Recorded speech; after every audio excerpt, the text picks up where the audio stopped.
Alright, so we're here with MCNews. We've been invited along to the launch of the 2013 RMZ450 with Suzuki. Maitland Motorcycle Club's the venue, and we've been out on the bike all morning. Thought we'd better give a quick overview of what our first impressions are, and to be honest, it's fantastic. I just said to Perry not long ago, I think it's the best RMZ450 that I've ridden. It's definitely the best one out of the box.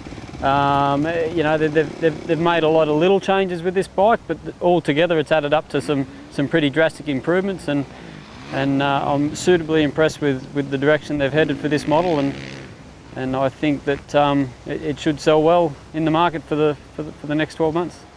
They've done a great job in the preparation of the track today. Layout's fantastic for novices like me at motocross.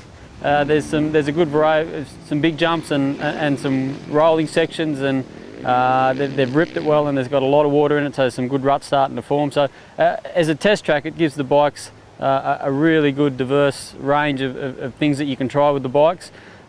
Suspension wise, one of the main things I've done so far this morning is just play around with the suspension with the different SFF fork. Allows you with spring preload, so I've done quite a bit of work with that just to find the different settings and see what they do. It's great having that adjustability on a standard motorcycle, and probably one of the key benefits so far that I've found.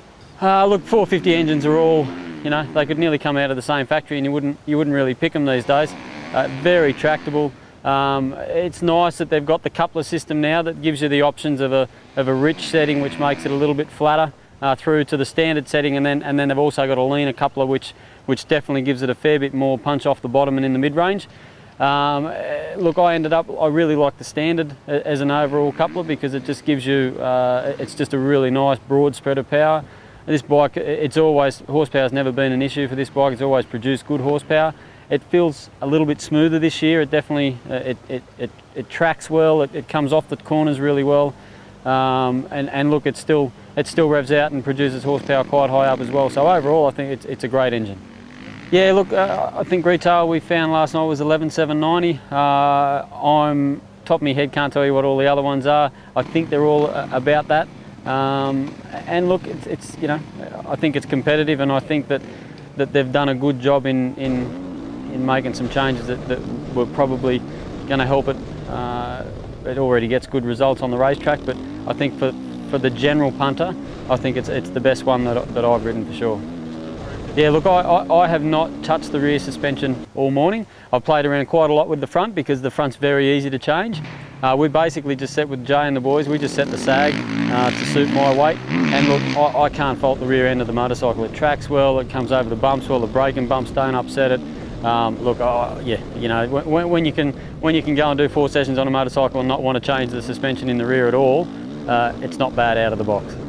Look, they say that they've tried to keep it in spec with the FIM regulations and whatever, but these things still, you get 6 or 7 of those things out on the track at once, and it don't sound much better than that. Mark from MCNews signing off. I hope you enjoy the review and get out there and have a ride on one of these things.